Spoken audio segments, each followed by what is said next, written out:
listeners, and welcome to this week's recording of Boomerang. Team 5 today is made up of Sadie, Ruth, Claire, Rosemary, and our technician is John. The news this week is taken with permission from the West Lothian Courier, dated the 14th of November 2024. As usual, the news will be broken into parts, and can I remind you that when you've listened to the whole recording, please post your wallet back to us from a post box and not the post office. Now we will start with part 1, general news. And the first item was the headline item in the paper this week, and it's all about Remembrance Day. It's headed, "Lest We Forget, Towns Fall Silent in Poignant Tribute." West Lothian fell silent during remembrance events held throughout the county to honour fallen war heroes. Services and parades were held in towns and villages around the area, attended by veterans, school children, cadets, youth groups and many, many more, all who paused to pay their respects. Wreaths were also laid at war memorials to pay tribute to those who paid the ultimate sacrifice for freedom.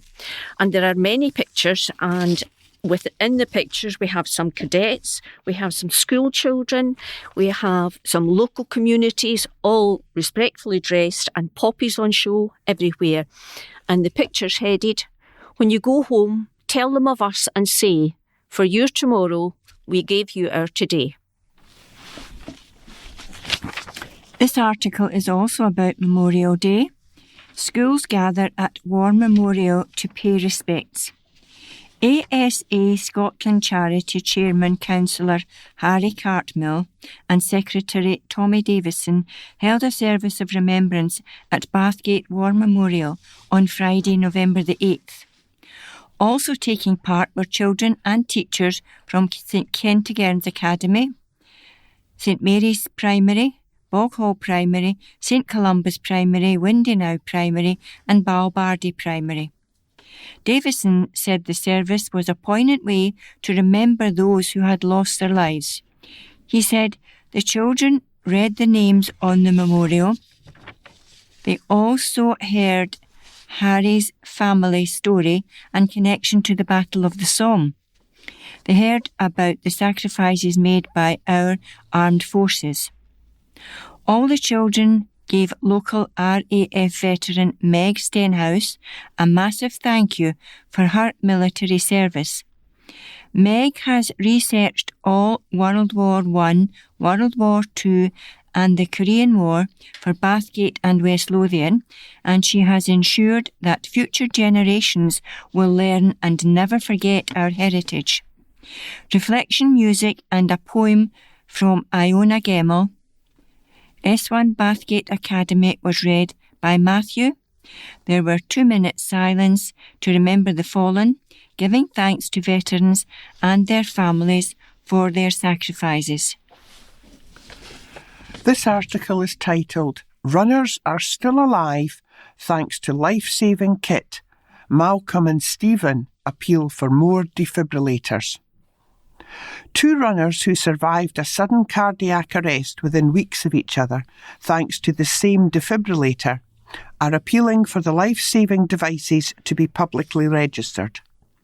Malcolm Hughes, aged 64, from Linlithgow, collapsed and stopped breathing in March this year during a relay race on Glasgow Green, but a defibrillator located 200 metres away was used to restart his heart.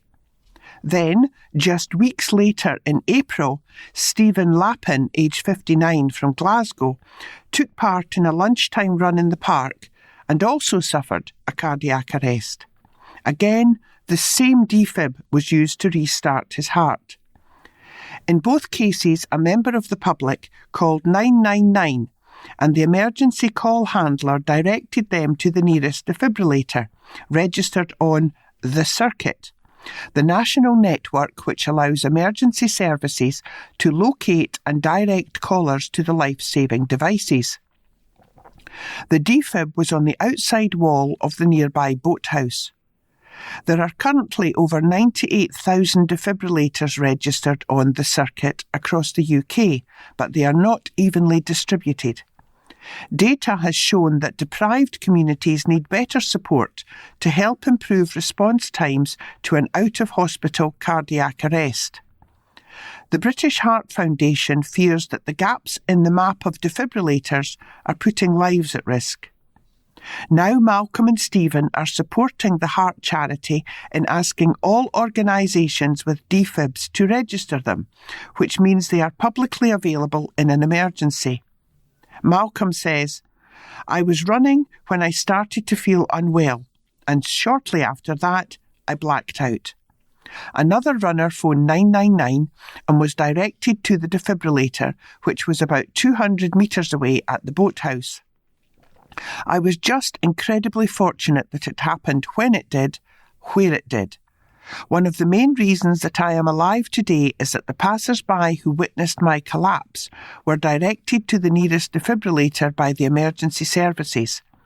This was only possible because the defib had been registered on the circuit." Stephen also owes his life to the device and says, "I decided to come and run the 3K on the green event. People told me that I collapsed spectacularly and got everyone's attention. Someone went to fetch the defib, and I understand that I had several minutes of CPR and then one shock from the defibrillator. The fact that the defibrillator was there, so close to me, is the reason why I am here today. What are the odds of two people and the same defibrillator? It's miraculous." The defibrillator was registered, and the emergency call handler was able to give out the code to unlock its box so it could be used. Neither Malcolm nor Stephen knows what caused their cardiac arrests, but both have been fitted with ICDs, implantable cardioverter defibrillators, which will issue a shock to their heart in the event of another cardiac arrest. There are around 3,200 out-of-hospital cardiac arrests known as OHCAs in Scotland each year, and the survival rate is less than 1 in 10. Every minute without CPR and defibrillation reduces the chance of survival by up to 10%, so knowing that the nearest defibrillator is located nearby could be the difference between life and death. GP Rebecca Toll is the defibrillator guardian of the equipment.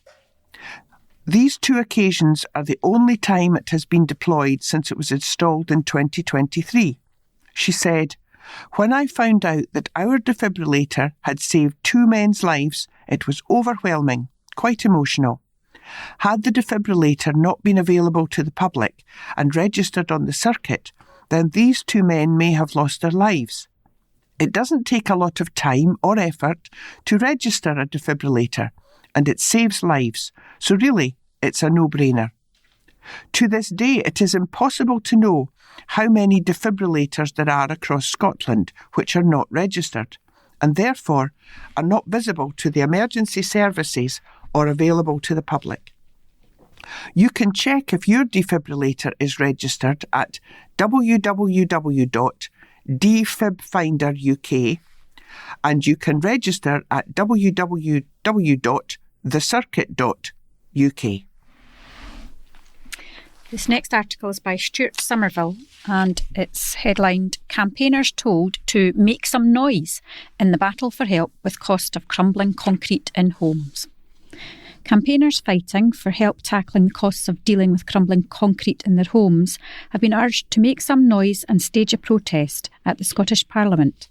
MSPs are set to debate a petition over help for meeting the costs facing homeowners affected by the RAAC scandal. And among those joining the demonstration outside Holyrood will be West Lothian's Ghost Estate campaigner, Kerry McIntosh, who had to stage a fight for decades after her home was condemned over the use of RAAC.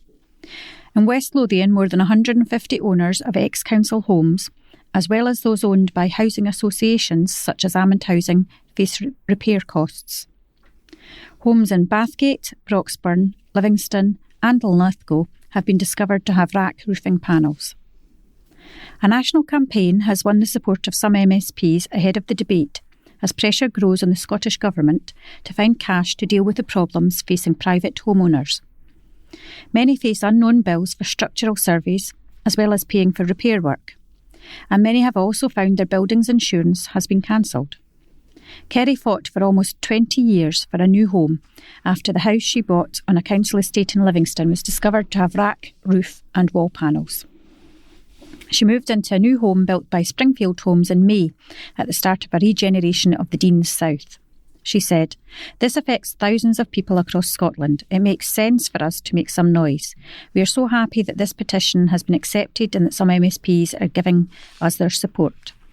The petition was raised by the National UK RAC campaign group, started last year by Wilson Chowdhury, whose daughter bought a house in Torry, Aberdeen, only to find that the property had been built with RAC concrete roofing panels. Kerry will be joining campaigners from across Scotland, where both council and ex-council homes have been found to have RAC panels, including in Aberdeen, Tillicoultry and now also Dundee. This next article is headed "Surfs Up at New Lost Shore Resort" and is by Debbie Hall. The region is welcoming Scotland's first ever inland surf destination as a massive £60 million site complete with a wave pool and luxury accommodation opened its doors on November the 11th. Located just outside West Lothian at Ratho, the Lost Shore Surf Resort boasts Europe's largest wave pool, expected to pull in both seasoned and beginner surfers. The £60 million destination is said to be the largest investment in Scottish sporting infrastructure since the 2014 Commonwealth Games and boasts state-of-the-art facilities for athletes and visitors. Children from schools in West Lothian will be among the first in Scotland to learn how to surf there. The resort's wave pool is powered by waveguarding technology, which generates up to 1,000 waves per hour. The enormous cove, 3 times the size of Wembley Stadium's pitch, occupies a former quarry in Ratho and spans 160 metres. Ben Larg, a Scottish professional big wave surfer, put Lost Shore's impact on the surf community in context. He said, "This is one of the best training facilities in the world for surfing and something we've never had before in Scotland." The athlete is sponsored by Red Bull and has surfed in Nazaré, Portugal, where some of the world's biggest waves can be found in the winter. Ben continued, "This will be the biggest deal for Scottish surfing for years to come. In the next 5 to 10 years, we are going to see more professional surfers pop up in Scotland because of Lost Shore, in terms of access to good coaching and consistent waves. It's super easy for lots of different surfers to fly in. There's nowhere in Europe like that right now. Surf lessons are offered on site as well as surf skating, a variation of skateboarding that simulates ocean surfing on dry land, which allows surfers to fine-tune their technique or prepare for the water. The resort is expected to provide a huge boost to the area, with an anticipated 160,000 annual visitors, creating 130 new jobs and injecting £11 million into the local economy each year. While surfing may be the main attraction, visitors can also enjoy a range of eateries, luxury accommodation, wellness treatments, including facials and massages, a sauna and a waterfront bar. Edinburgh pizzeria, Sivernos, will be among the rotating selection of restaurants featured at the resort. Onlookers can observe from the 250-metre beachfront, while surfers catch over 20 wave types ranging from beginner to advanced. Lost Shore is also committed to inclusivity in sport, partnering with charities such as Inclusive Surfing Scotland, which offers adaptive surfing, and the Wave Project, focusing on surf therapy to improve mental health for young people. Stephen Leckie, chair of Visit Scotland, said, "This is not just big for the area or the county, this is big for Scotland. This is the biggest investment we've seen in Scottish activity tourism for 10 years. And there are 3 wonderful photographs of Ben in action surfing the waves." This article is headed, "We Can't Cope with New Homes." A West Lothian dad has spoken out against proposed plans for a new housing development. Born and raised in Whitburn, Scott Cuthbert, 51, told how he has seen his community grow and change over the years, while facilities for the local people decline.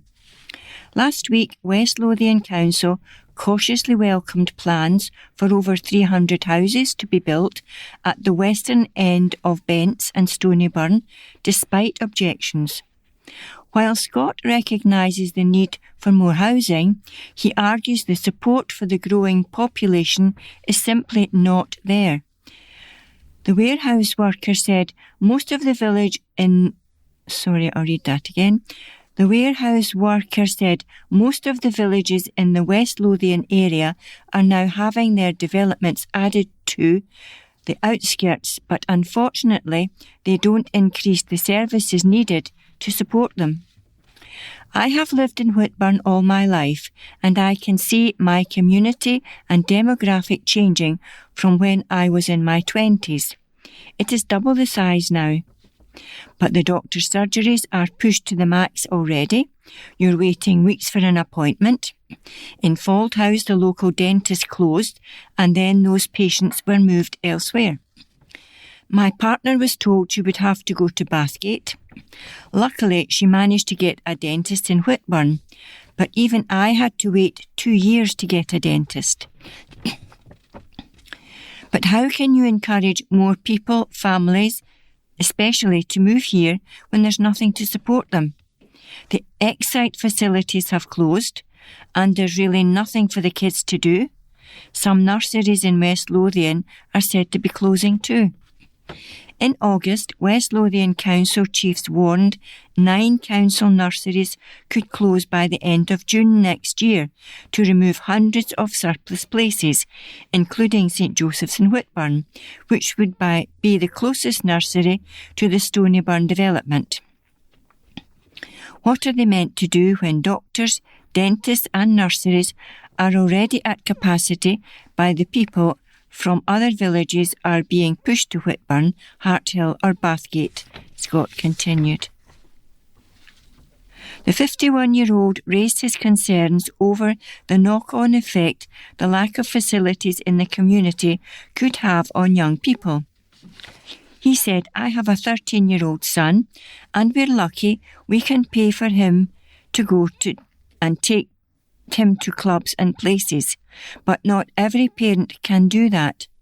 It's like the Wild West here, and the kids have no fear of the police. It feels like these communities, like Whitburn, the population is growing. It's developing, but the facilities have stayed the same for the last 30 years. It's not growing with us. A West Lothian Council spokesman said, every housing development is individually assessed against planning legislation before a decision is made. Councils are expected to ensure a regular supply of land for housing is available to meet the agreed national and local targets of developing new homes. The Council can seek to refuse housing applications where it does not think it is appropriate. However, developers can appeal to the Scottish Government's reporter to overturn the decision to refuse. This recently happened for an application for new homes near Canup Crescent, Stonyburn, which was refused by the Council but granted by the Scottish Government's reporter on appeal, as has happened at several other locations across West Lothian recently. Regarding health services, the Council does not own or operate GP surgeries or dentists. We are currently developing a local development plan too, and as part of the process are continuing with NHS Lothian to ensure the suitable developer contributions can be sought where there is a shortage of physical building capacity to deliver health services. Until the Council has the required evidence of any building requirements from NHS Lothian, we cannot take any financial contributions from developers.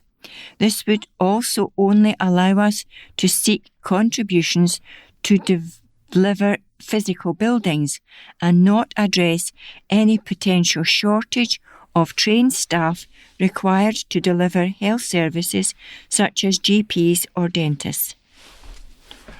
This is another article by Stuart Somerville, and it's titled Sentencing for Bonfire Thugs Needs Rethink. Fire Crews Under Attack from Yobs.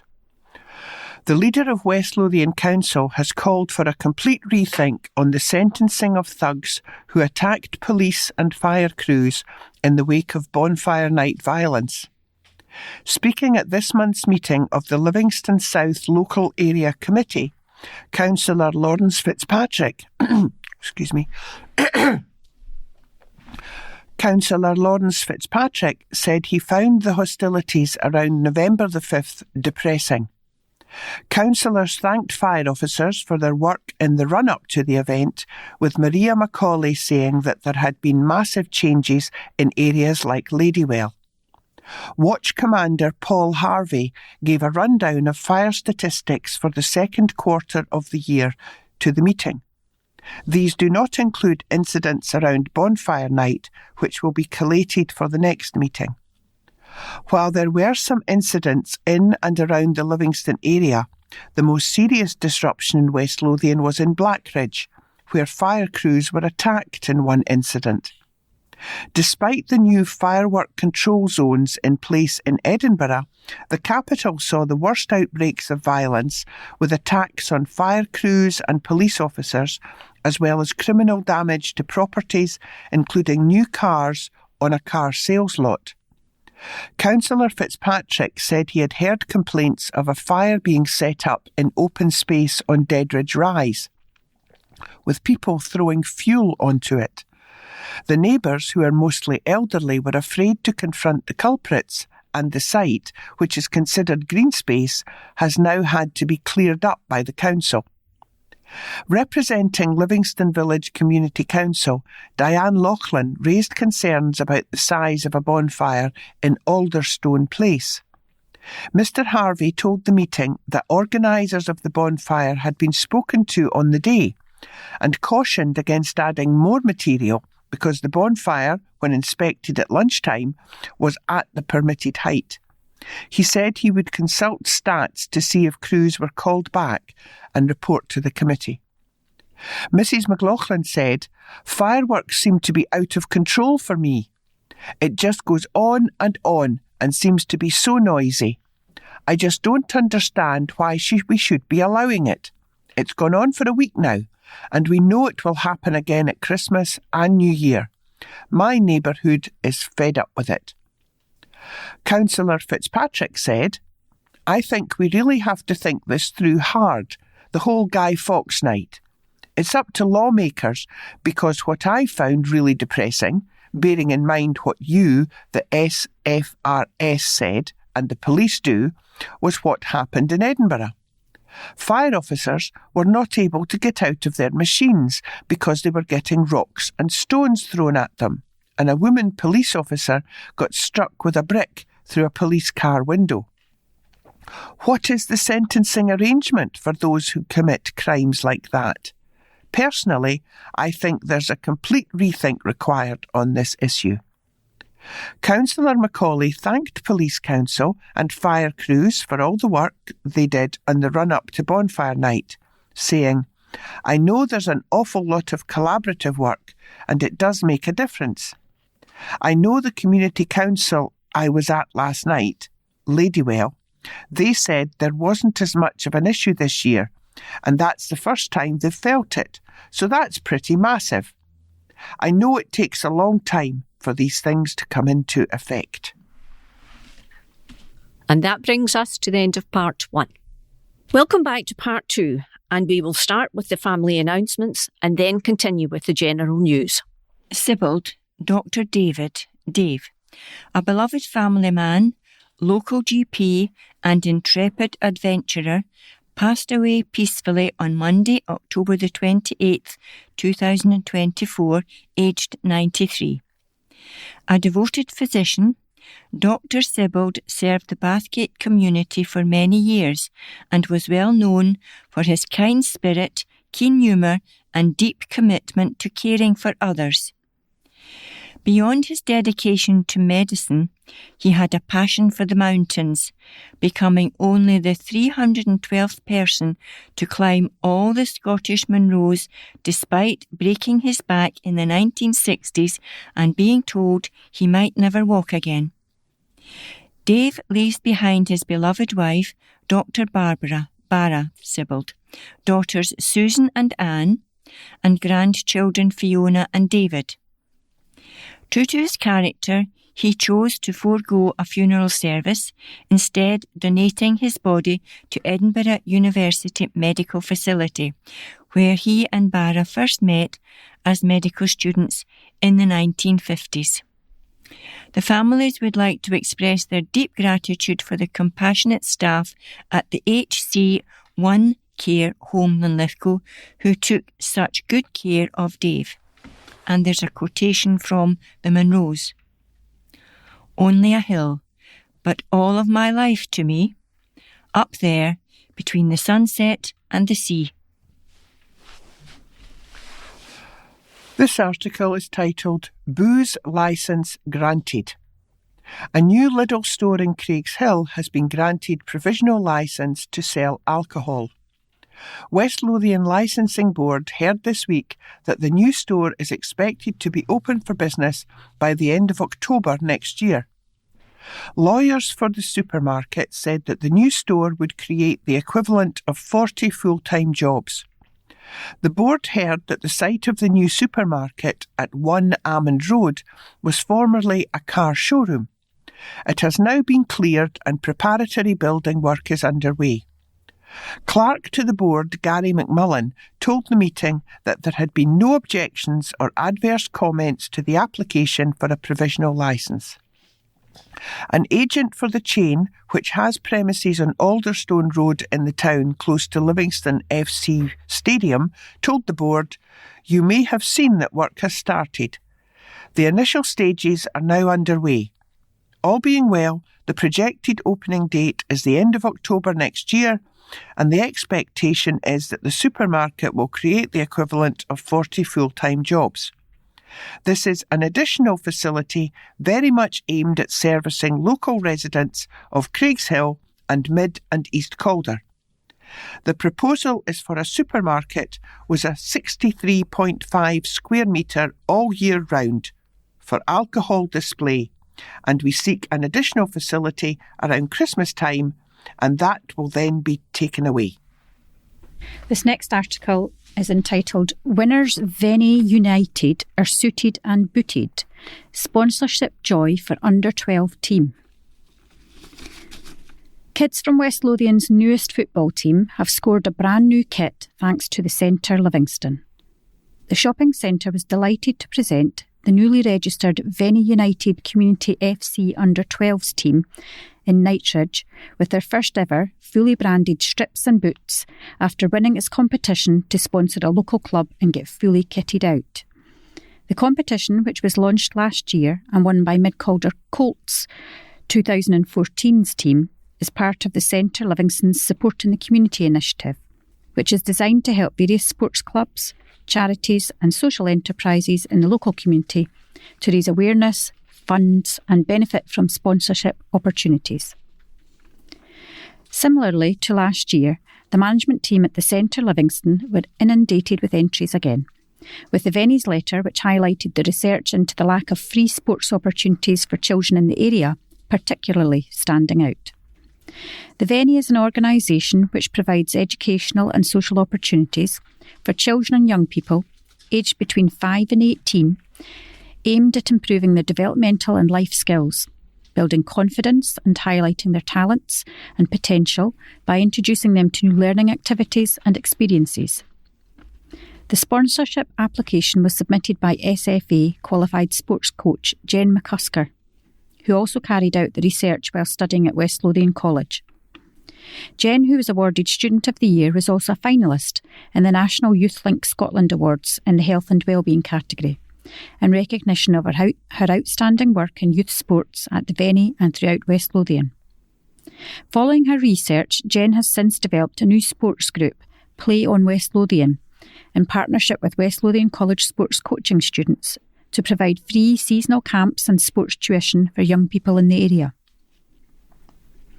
The Venny football programme was also created by Jen to give young boys and girls who attend the youth club access to coaching, which they are unable to take part in at school or in community clubs due to the costs or limited spaces. It became apparent to everyone at the Venny almost immediately that there was a great deal of talent amongst the boys' under-12 football team, which resulted in sourcing more resources to help develop the team further and being formally registered by the SFA as Venny Community Football Club this week. The team train with Jen and the coaches from Play on West Lothian twice a week, on a Tuesday and Friday at the Knightsbridge 5A, and currently play a number of friendly games with teams across West Lothian, which will continue until they are officially placed in the league. Jen said, "This is the first ever football kits and boots the team have ever had, so it is a really exciting time for the players and everyone else at the club. It has created a wonderful opportunity for footballers to play a sport which they are hugely passionate about and love. It will also provide lots of opportunities that would not have been available to them otherwise. The power of sports can really change lives, which we see at the club every day, and now that our young team of footballers have their own branded strips, which they will wear with so much pride, they'll feel even more united and part of a team on the pitch. We are hugely grateful to the Centre Livingston for this very kind donation and can't thank them enough. This really is what fairy tales are made of." Patrick Roberts, Centre Director at the Centre Livingston, said, "We are delighted to present Venny United Community Football Club with their first ever branded kits and boots. The work that Jen and everyone at the club have been doing to provide these fantastic sporting opportunities for young people in the community is hugely commendable. We wish the team every success for the future." Clubs which take place at the Venny include Tuesday's Boys Club, 5 till 7 p.m, P1 upwards. Wednesday Creative Horizons, 5 to 7 p.m, 9 years upwards. Girls Club, 5 to 7 p.m, P1 upwards. Friday Club Session 1, 2 till 4, that's for P1 to P6 youngsters. And Friday Club Session 2, 4 p.m. to 6 p.m. for P7 upwards, which are all free to attend. Check out the Venny Facebook page for details. And the article is accompanied by a picture of the whole under-12 team in their smart new kit, and they've all got beaming smiles on their faces. This next article is headed MSP Very Impressed by Eco Initiative. Angela Constance, MSP, recently visited West Lothian College's Eco House, a pioneering initiative launched this summer. Inaugurated by Graham Day, Minister for Higher and Further Education, the Eco House exemplifies the college's dedication to promoting sustainable living and education in Amond Valley.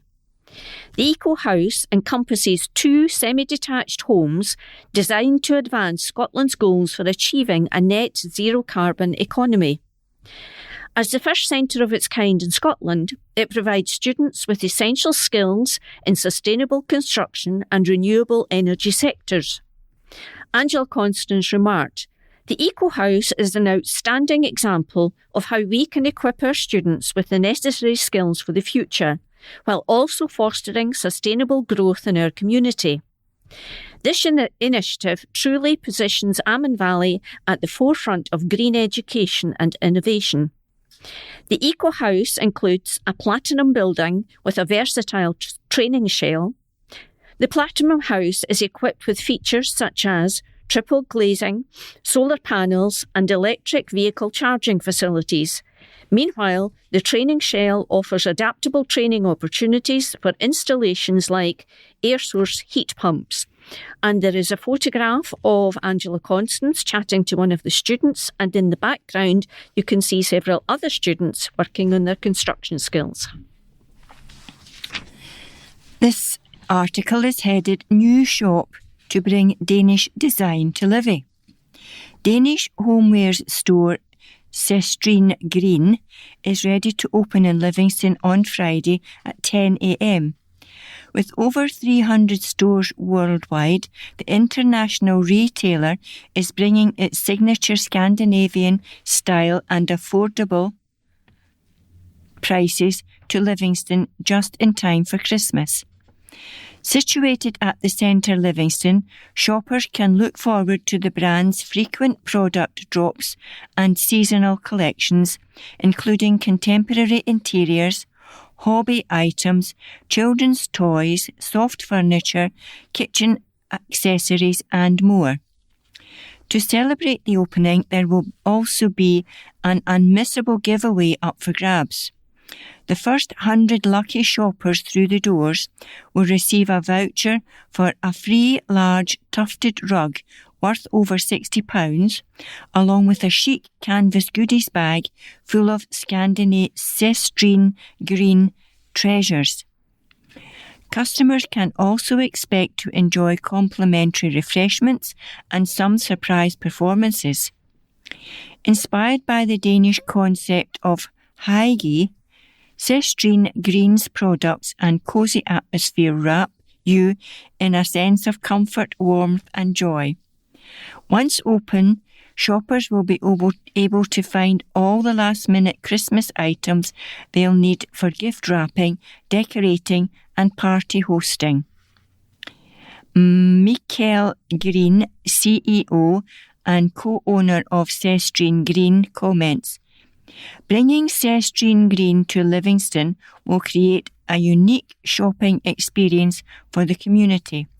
Our brand's focus on affordable, high-quality, beautifully designed products makes it so special, and it's wonderful that Livingston customers will now have access to this delightful range. With such carefully curated items, each visit will be an inspiring journey, encouraging creativity and bringing a little more joy to everyday life." Praise for those who give up their time for others. West Lothian Council wants to build up its already active force of volunteers who can help staff provide services. And councillors have backed plans to encourage more people to help others. But there was a warning that the council should not sleepwalk to a situation where volunteers replace paid staff. A meeting of the council's executive agreed to the development of a corporate strategy to encourage volunteers to back up the work of council departments. In a report to councillors, Anti-Poverty Service Manager Nahid Hanif told them, "In a changing financial landscape with increased financial restraints and with services under increasing pressure, volunteering offers the opportunity for local people to become more involved in their own communities, helping those in need to access council services and helping the council to achieve its strategic priorities. It is clear from the work already being undertaken by volunteers that they bring a great deal of added value to the council offering, as well as gaining valuable skills, experience and enjoyment from their volunteer roles. There is evidence that multiple council services are keen to explore the added value and benefit that volunteers can bring to their service and would appreciate a centralised process and approach. This added value and benefit for all would only be increased by agreeing the approach and planning for its rollout across the wider council. Volunteers have been a vital part of the delivery of the anti-poverty service since 2010, and for this reason, the service has been asked to develop a strategy that can be rolled out across the council. There are 48 volunteers supporting the most vulnerable residents across West Lothian, often those who are living in the areas of highest deprivation. This next article is by Debbie Hall, and it's entitled Nominate Your Aldi Heroes. Aldi is encouraging its West Lothian shoppers to nominate store colleagues who have brightened their day. Whether they have assisted in finding products during a shopping trip or paused for a friendly chat, Aldi wants to know who has made a difference to customers through kindness. And colleagues who receive the most nominations will receive a spa break for 2 as a thank you for their hard work and dedication from the supermarket. To participate, shoppers should submit the colleague's name, store location and a short note, no more than 100 words, on why the nomination deserves to win. To nominate an Aldi employee, email colleaguechampionships@citypress.co.uk by December the 11th. Richard Thornton, Communications Director at Aldi, said, "At Aldi, we know the impact that small gestures can have, especially in today's fast-paced world. This initiative is a heartfelt reminder of the essential role our colleagues play in creating a welcoming and supportive environment for our customers. We believe that every act of kindness deserves to be recognised and celebrated, which is why we are calling on the nation to help us give back to our amazing colleagues." In March, Aldi announced its second pay increase for store colleagues this year, taking the supermarket's investment in pay this year to £79 million. Starting pay for store assistants at Aldi is £12.40 per hour nationally, rising to £13.35 per hour. Aldi continues to offer the best hourly rates in the sector and remains the only supermarket to provide paid breaks, which is worth more than £900 a year for the average store assistant at the company.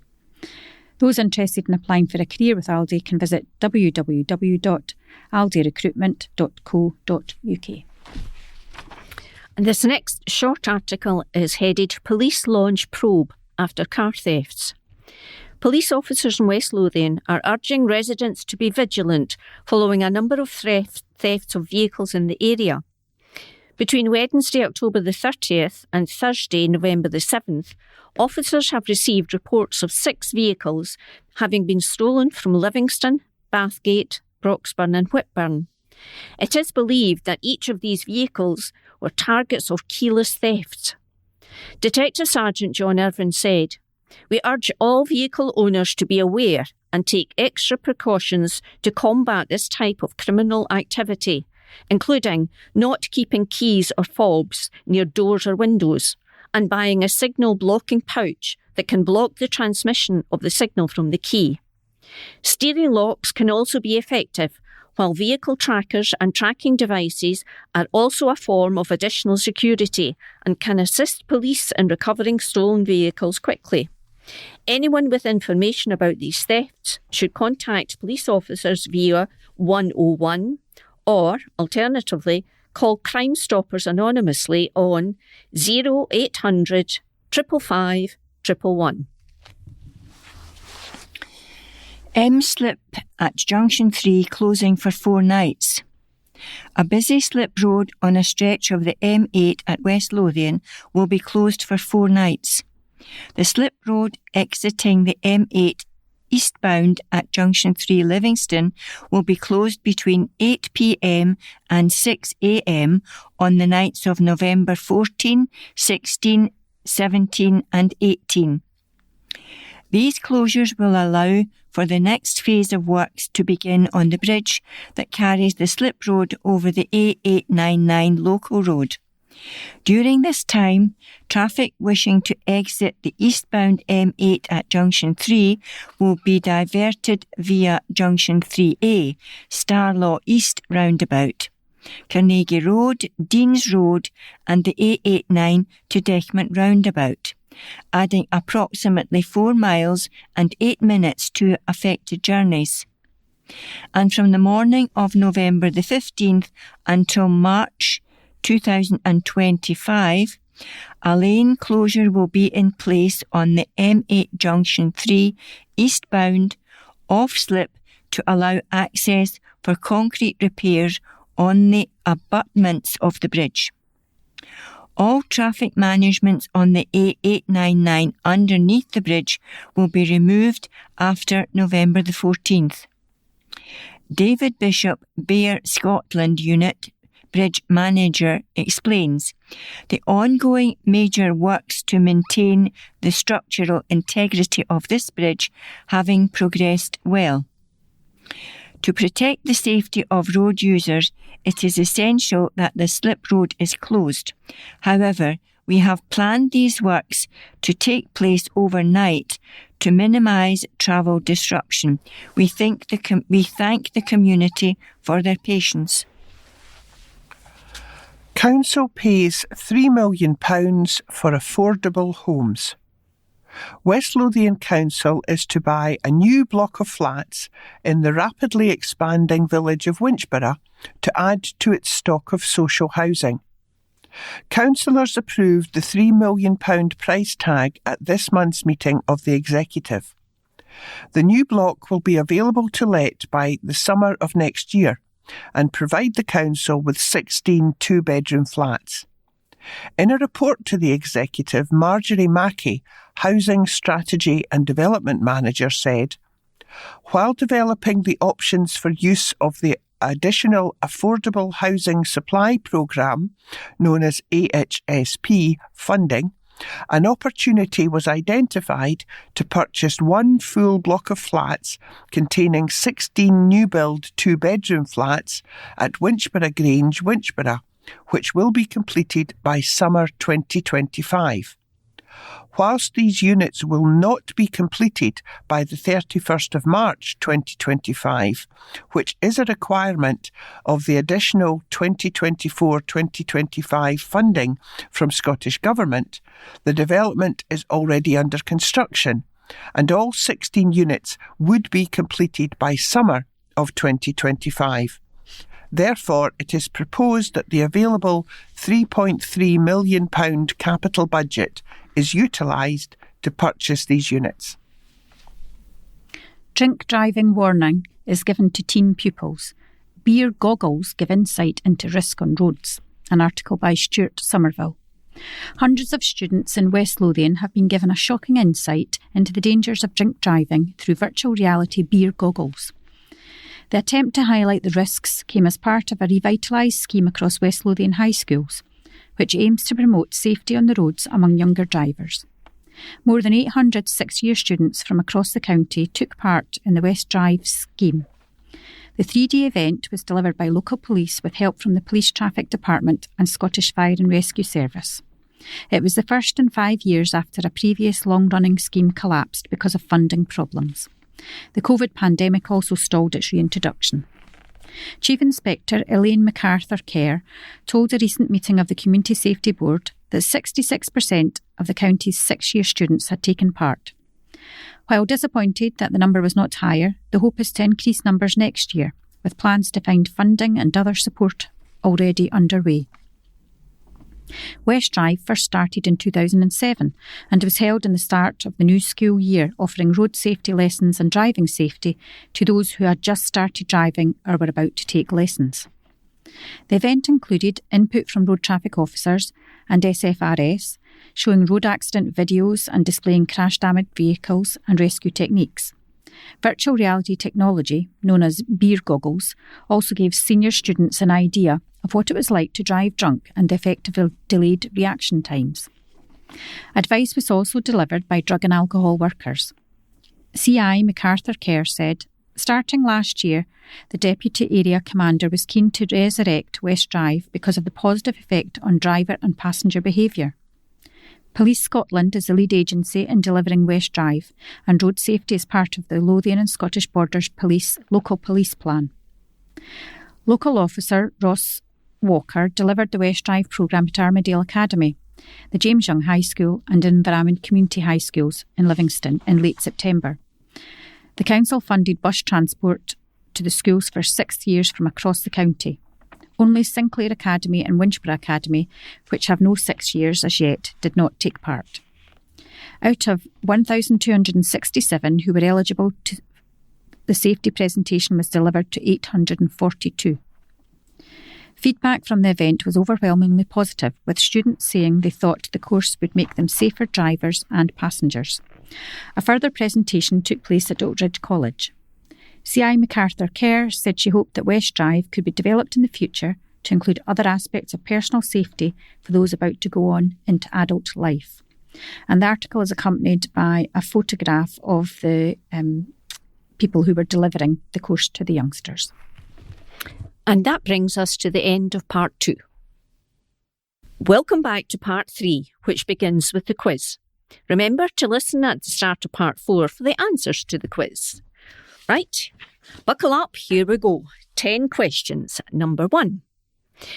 Which American animator made the films Snow White and the Seven Dwarfs and Bambi? A. Tim Burton, B. Hayao Miyazaki, and C. Walt Disney. Number 2. Which Asian conflict lasted from 1950 until 1953? A. The Korean War, B. The Gulf War, or C. The Vietnam War? Number 3. Which legendary Greek hero was sent to fetch the Golden Fleece? A. Perseus, B. Jason, C. Achilles? Number 4. Which American composer and lyricist wrote the musical A Little Night Music? A. Stephen Sondheim, B. Richard Rodgers, or C. Andrew Lloyd Webber? Number 5. What name is given to the yellowing of the skin and eyes associated with hepatitis? A. Jaundice, B. Acne, C. Eczema? Number 6. Which famous US outlaw was killed by Robert Ford, a member of his gang? A. Billy the Kid, B. Jesse James, or C. Cole Younger? Number 7. Which French river was the scene of very heavy fighting in 1916? A. The River Seine, B. The River Rhine, C. The River Somme?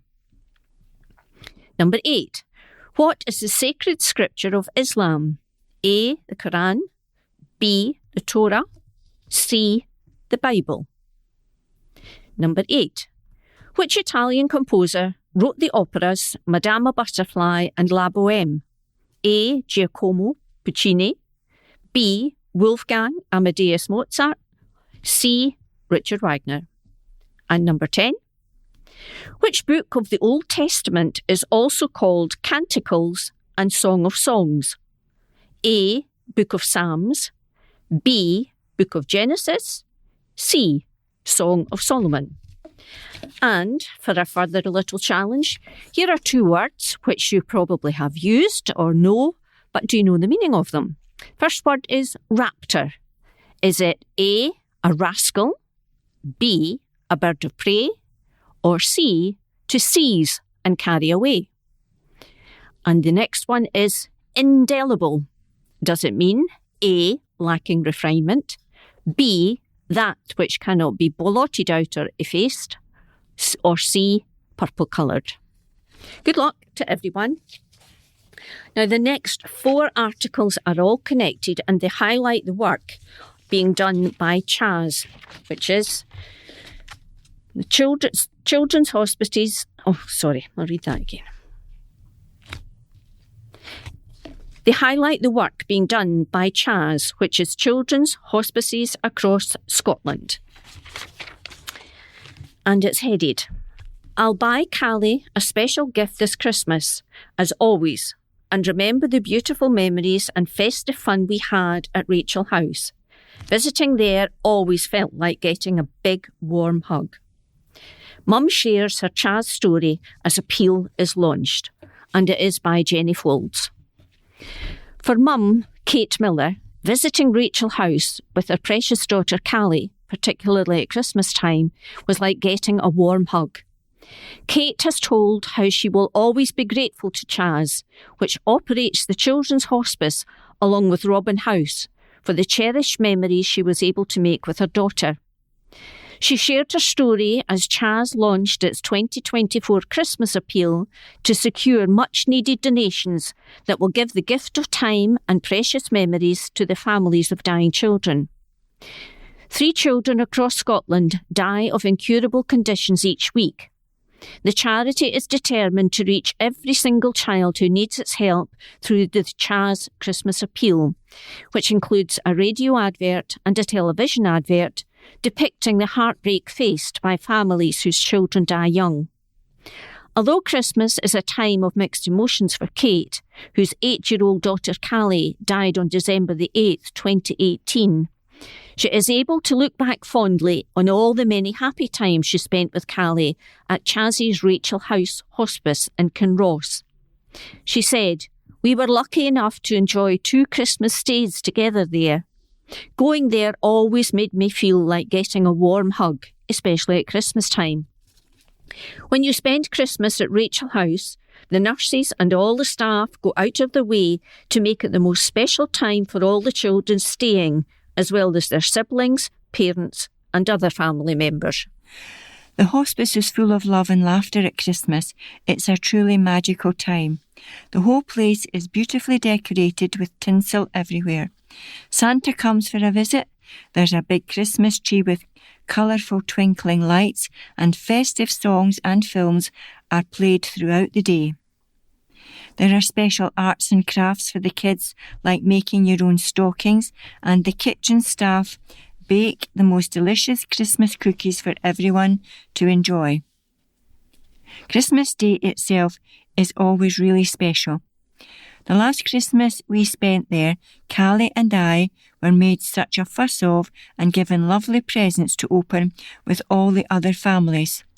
We even had beautiful birds of prey come to visit us on Christmas morning. Everyone has Christmas dinner together around the Rachel House table with staff.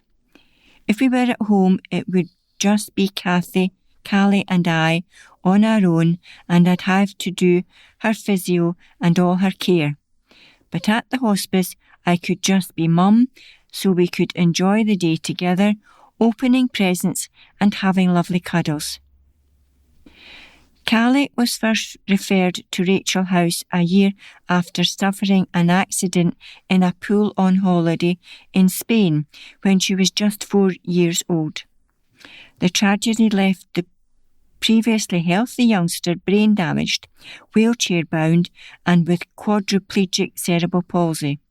She was also unable to talk and had to be tube fed.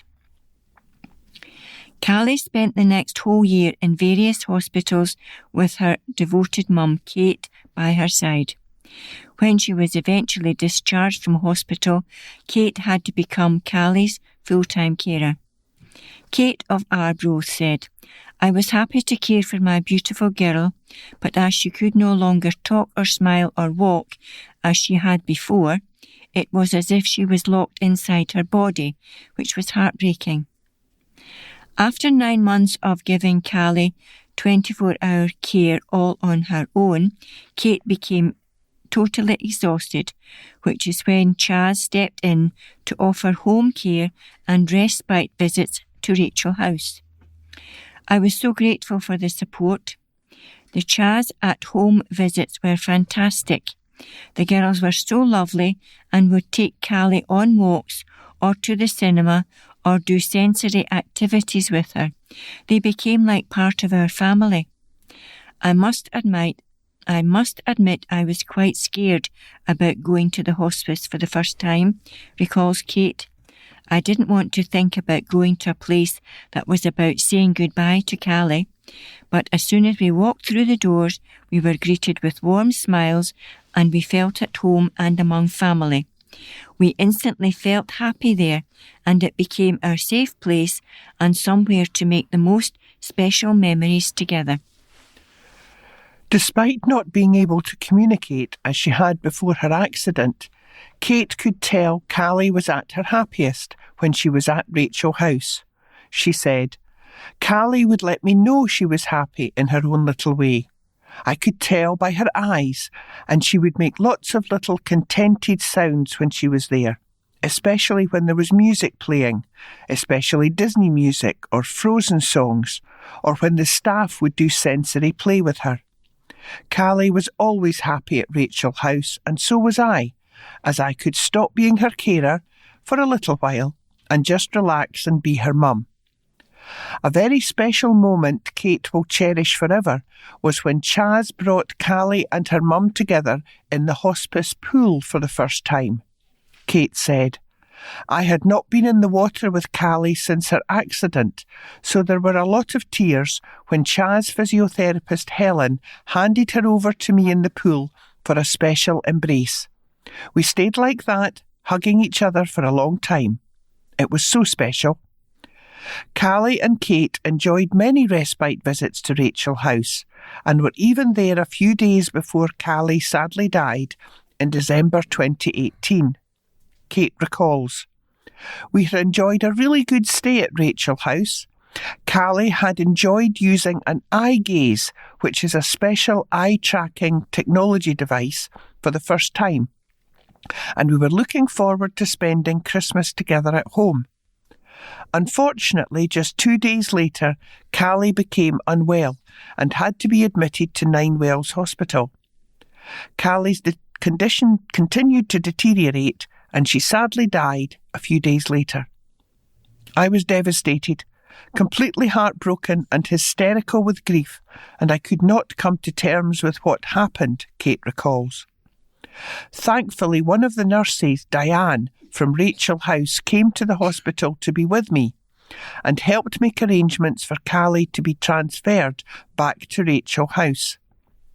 I will forever be grateful to Chaz for scooping me up when I was so heartbroken and once again giving me the biggest hug that I needed at that time. Callie was wrapped in her favourite Disney blanket and taken to the Rainbow Room at Rachel House, where the staff sang her favourite songs to her and read her favourite Julia Donaldson books to her. We stayed there for 10 days until Callie's funeral, which the staff helped me to arrange, looking after me the whole way through it.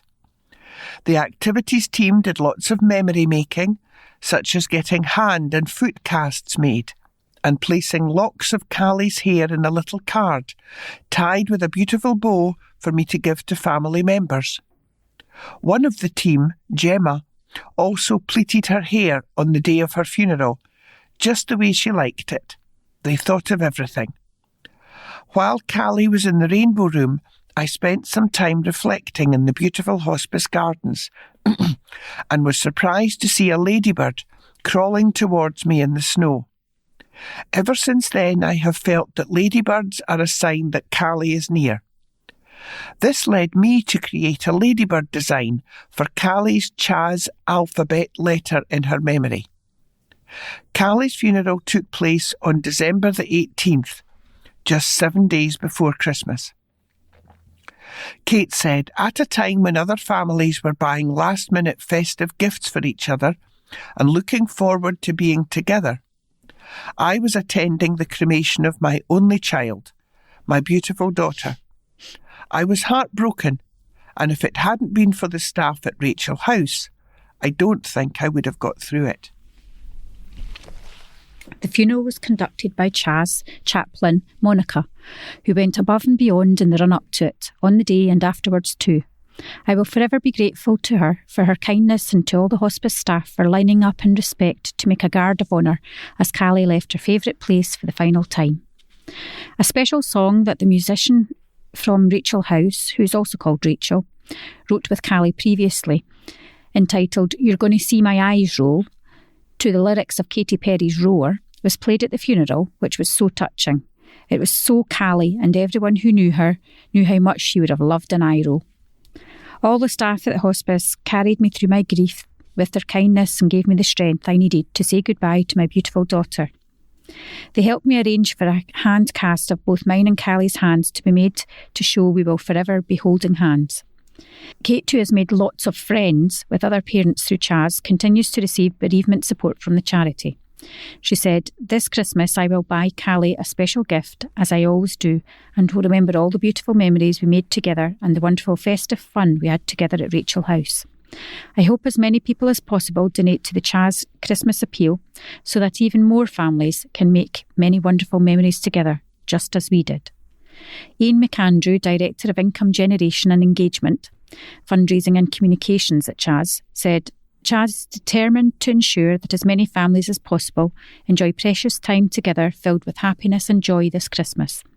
We are committed to continuing to provide unwavering support for children and families right across Scotland, from the point of diagnosis right through to bereavement. But this would not be possible without our generous supporters who give love and strength to those in the greatest need. This is why we are appealing to the kindness of the Scottish public to donate what they can this Christmas to help us ensure that no one has to face the death of their child alone. To donate to Chaz's 2024 Christmas Memories Appeal, please visit www.chaz.org.uk/appeal.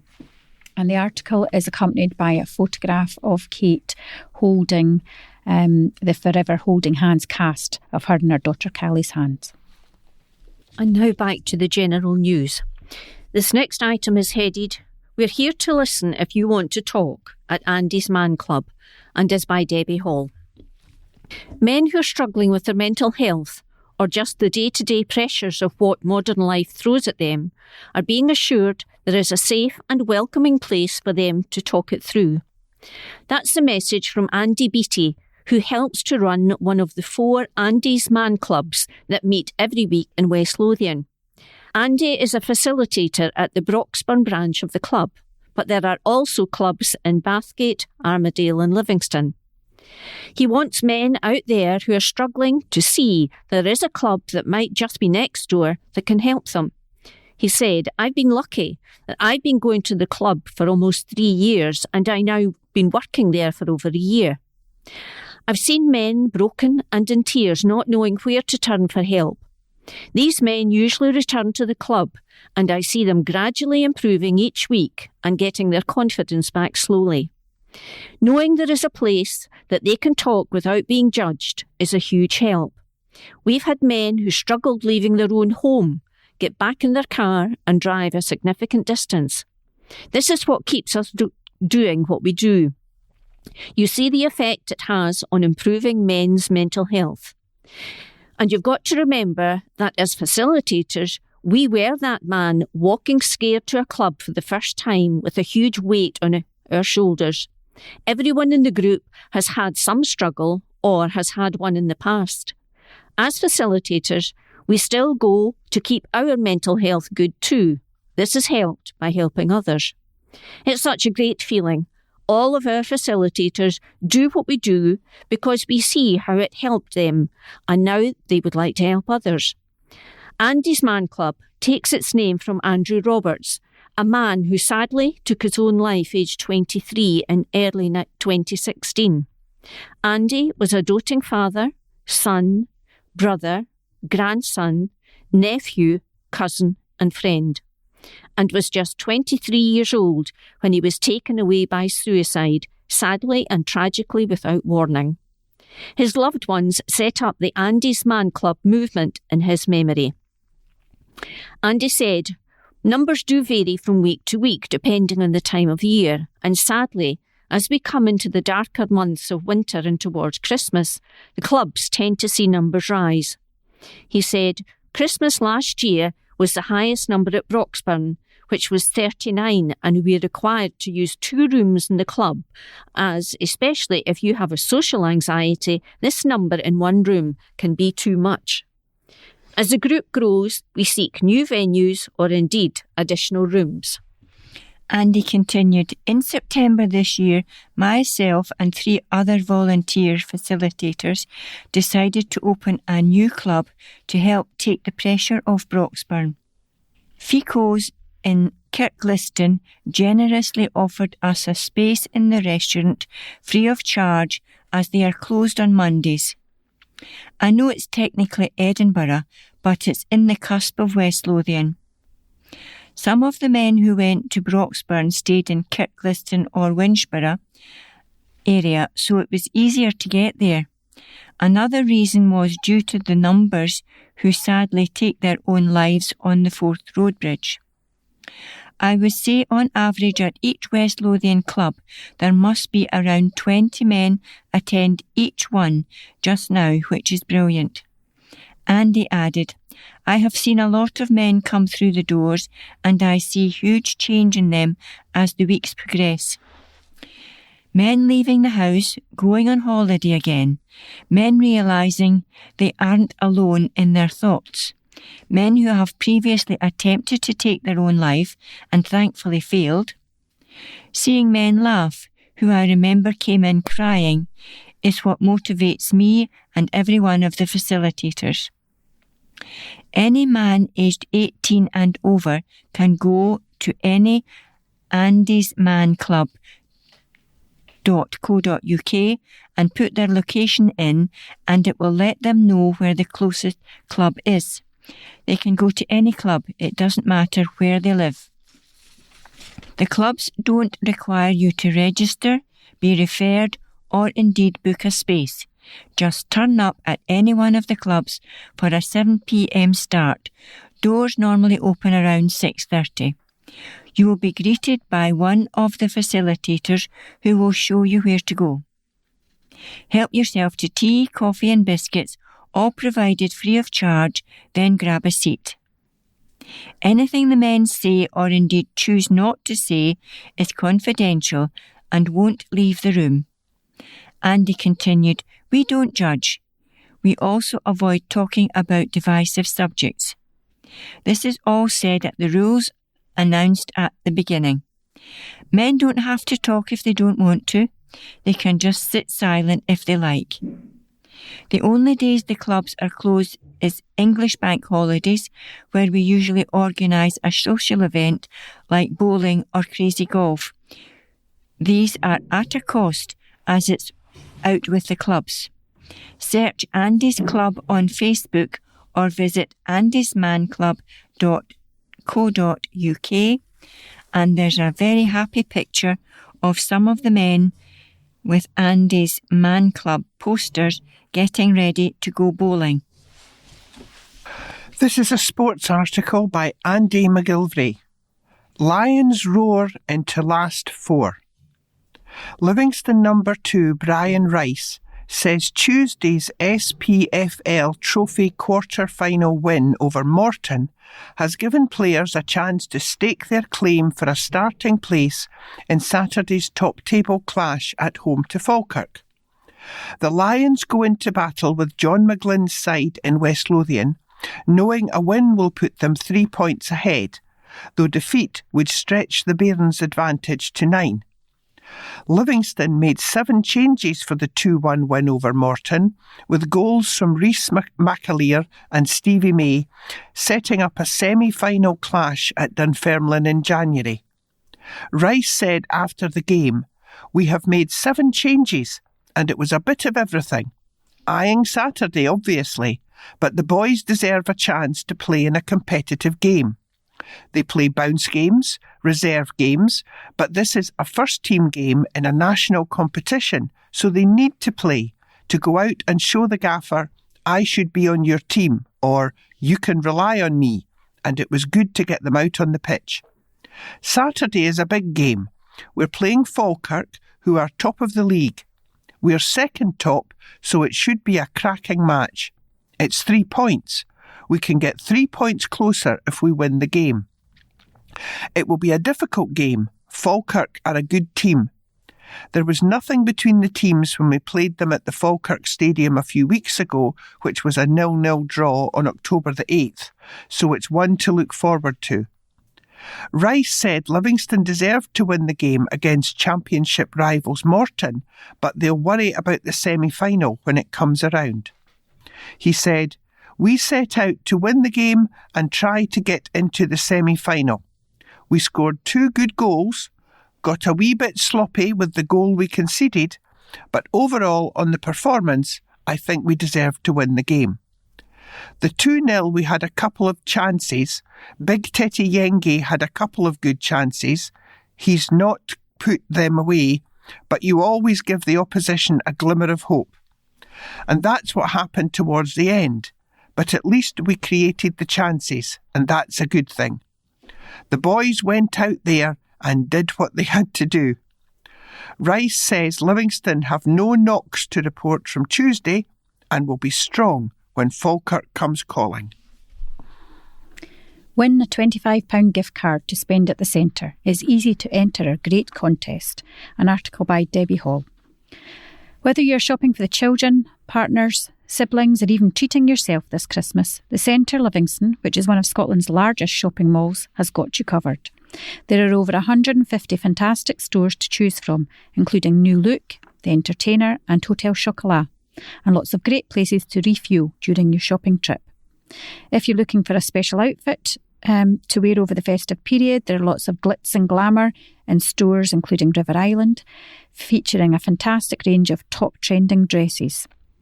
Marks and Spencer's also have a stunning range of outfits perfect for that dazzling evening look, including an embellished crop jacket, green sequenced wide-leg trousers and jacket to match. The Centre Livingston is giving one lucky reader the chance to win a £25 gift card, which can be redeemed in over 80 stores and all restaurants to treat yourself this Christmas. To enter, send your answer to the competition question below to debbie.hall@reachplc.com. And the all-important competition question is, how many stores and restaurants can you find at the centre, Livingston? And that brings us to the end of part 3. Welcome back to part 4. We will start with the answers to the quiz, and then we have some items from the bulletin. The answers to the quiz. Let's see how you did. Number 1. Which American animator made the films Snow White and the Seven Dwarfs and Bambi? The answer is C, Walt Disney. Number 2.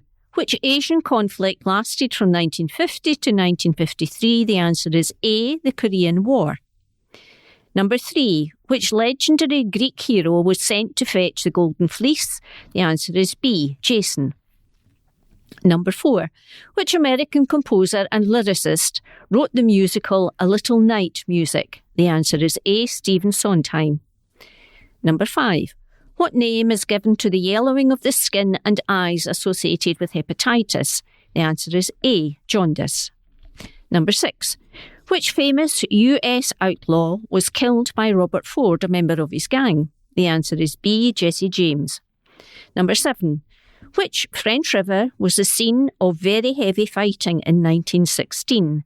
The answer is C, the River Somme. Number 8. What is the sacred scripture of Islam? The answer is A, the Quran.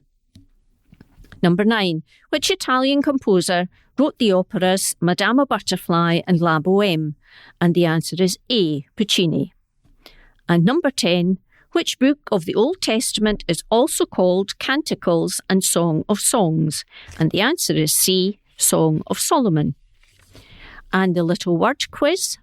The word raptor means a bird of prey, and the word indelible means that which cannot be blotted out or effaced. And we now move on to some articles from the bulletin.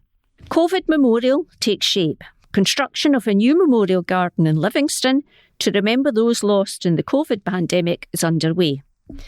The garden for local residents is located at Almondvale Park in Livingston Town Centre beside West Lothian Civic Centre.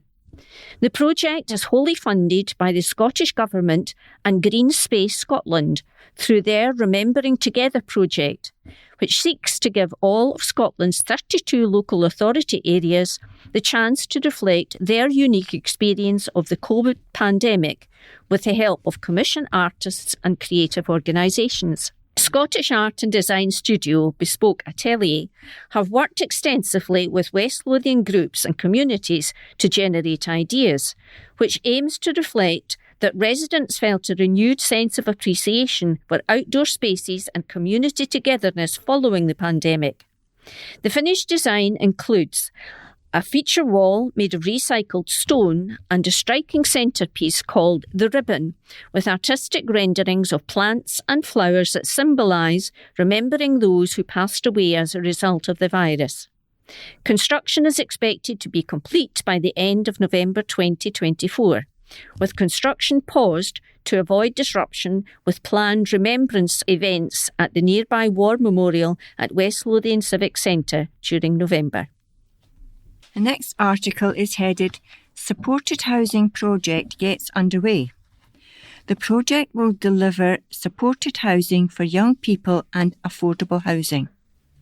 The land was previously vacant and located behind the Tony Macaroni restaurant at Almondvale Crescent, Livingston. Plans for the supported housing consist of 28 one-bedroom flats in total, with 16 flats designed to be flexible for future use as mainstream housing.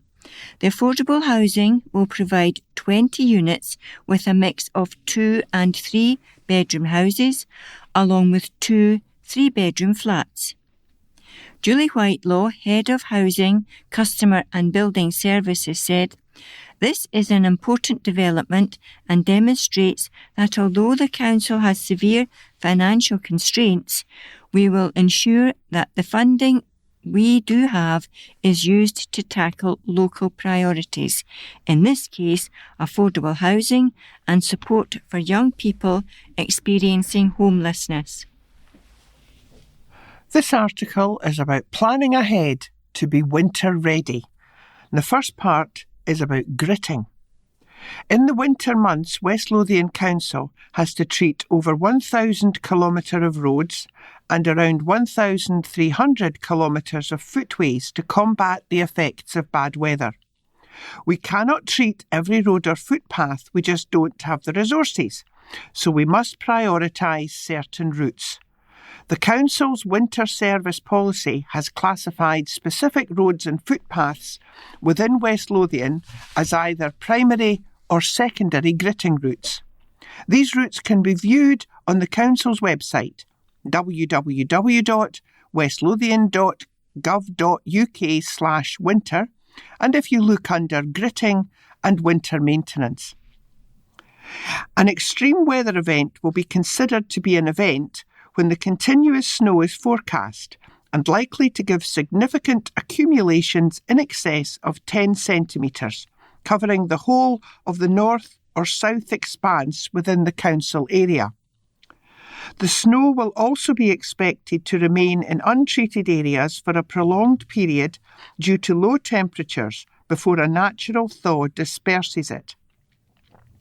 During periods of extreme weather, treatment may be limited to primary carriageway routes and primary footpath routes or snow routes. Gritters and footpath resources will be deployed along these specified snow routes continuously until satisfactory snow clearance has been achieved before resources are deployed to any secondary routes to maintain access to key facilities and other transport needs. Now let's talk potholes. Repairing potholes is one of the most talked about council services. On average, West Lothian Council carries out 400 pothole repairs every month. In addition, owners of private roads and car parks are responsible for carrying out their own repairs. Why is the weather bad for roads? According to the RAC, the combination of heavy rain and freezing temperatures create a perfect recipe for potholes on the UK roads.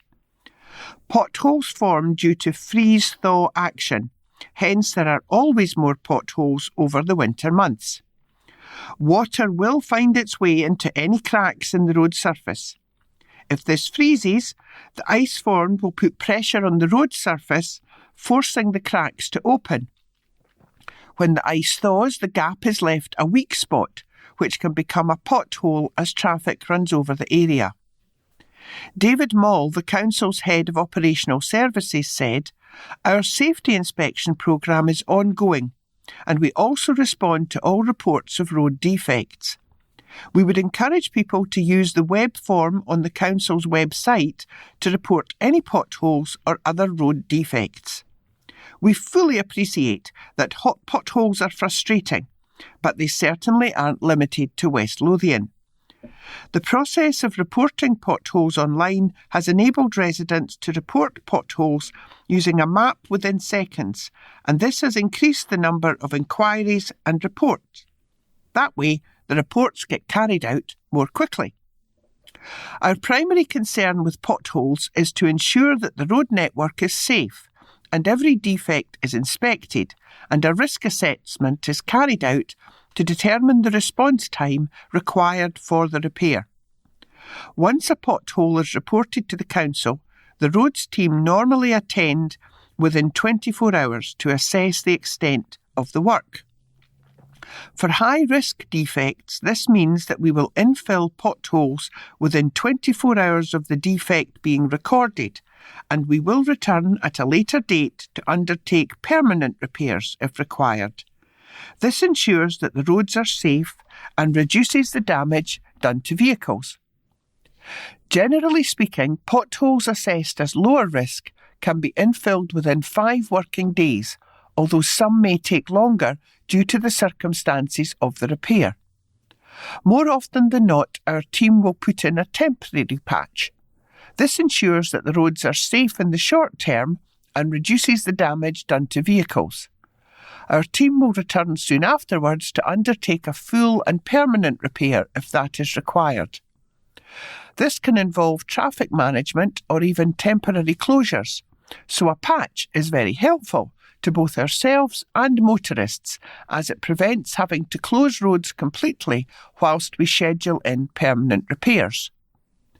Potholes and road defects can be reported by visiting www.westlothian.gov.uk/report. This next article is about winter health advice from Public Health Scotland. Who will be offered the flu and COVID-19 vaccines? You'll be offered flu and COVID-19 vaccines this winter if you're living or working in a care home for older adults, age 65 or over, age 6 months and over with an eligible health condition, pregnant, a frontline health or social care worker.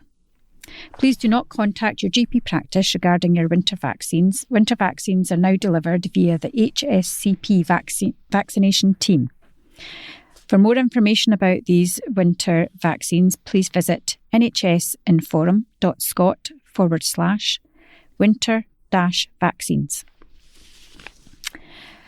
Avoid slips, trips and falls in icy weather. Walk like a penguin. Walking like a penguin in icy conditions can often help you to keep your balance. Bend slightly and keep your knees loose. Point your feet out slightly. Extend your arms at your sides. Walk flat-footed, taking short steps, and keep your centre of gravity over your feet. And there's a lovely little picture of a penguin giving a demonstration for you.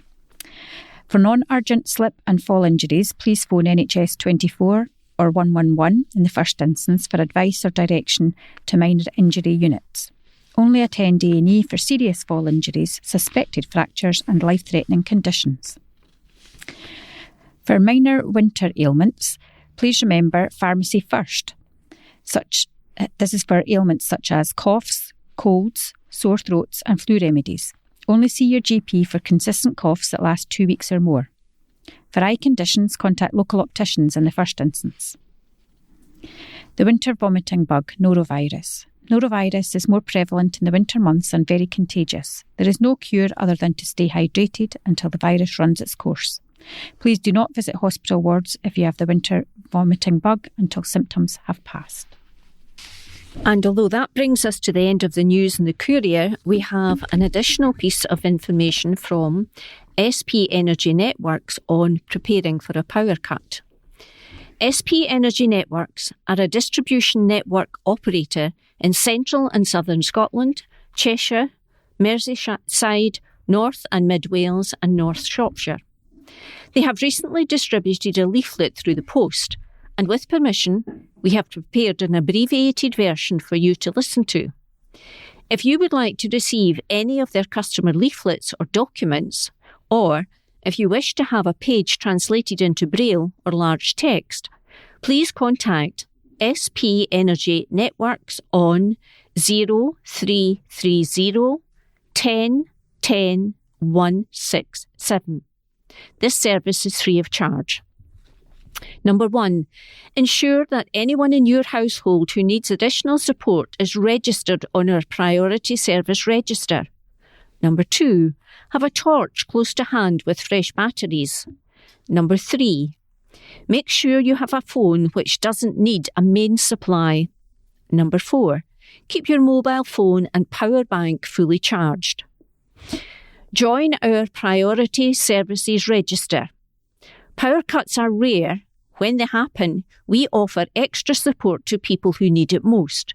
You can join if you are over the age of 60 or are those with special communication needs, anyone who depends on electricity for home or medical needs, those with children under 5 years of age, anyone with a chronic illness. You can also register if you need additional support for a short period of time or feel that you need a little extra help. Signing up to our free Priority Service Register won't mean your power gets restored more quickly, but we will proactively contact you if we know of problems in your area. When you register, we will also give you detailed, helpful advice and information about what to do if there is a power cut. There are 3 easy ways to sign up.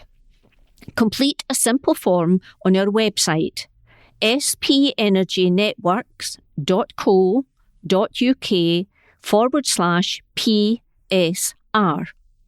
or telephone 0330 10 10 167. If we have contacted you as part of our Priority Services Register, or you have seen that severe weather is likely to affect you, here's how to be prepared. Number 1, save our emergency telephone number to your phone so it's easy to access. The emergency number is 105. Number 2, keep a torch and fresh batteries somewhere handy. Number 3, charge your mobile phone and any power packs. And number 4, keep some extra blankets or warm clothing close by. Keeping you safe when we visit. Sometimes we may need to visit your home to inspect or maintain our equipment. Visits are made by our team or a contractor working for us. If they need access to your home, here are 6 steps you can take to keep you safe before you let them in. Number 1, anyone calling at your home will be happy to explain the reason for their visit. If you're concerned, speak to them through the door. Number 2, take all the time you need. Our people will never rush you or be in a hurry to enter your property. Number 3, ask the caller to pass their ID through the letterbox or hold it up to the window. All our workers and contractors carry ID cards with the company name, their own name and a colour photograph. Number 4, make a note of the caller's name. You can confirm your caller's identity by calling us on 0330 10 10 444. Number 5, if you have one, put the chain on before opening your door. Number 6, if you're in doubt at all, do not open the door. If you want extra peace of mind, we can agree a password that we will use if we visit you at home. You can set this up by calling 0330 10 10 444. Visually impaired customers can call 0330 10 10 167 to get our leaflets or documents in Braille or large text. To contact us, write to SP Energy Networks, Customer Service at Central and Southern Scotland Office, 320 St Vincent Street, Glasgow, G2 5AD. You can also talk to our field staff in person should you wish to discuss or report anything. Well, let's hope that no one ever needs to use their services, but it's nice to know it's there. And so, we come to the end of our recording. We hope you have enjoyed it. Before we leave, we would just like to say goodbye to our excellent technician, John. This is his last session today, as he's moving on to pastures new. We wish him luck in his future. So it's goodbye from the members of Team 5, and we will be back with you in 2025. Keep safe, keep well.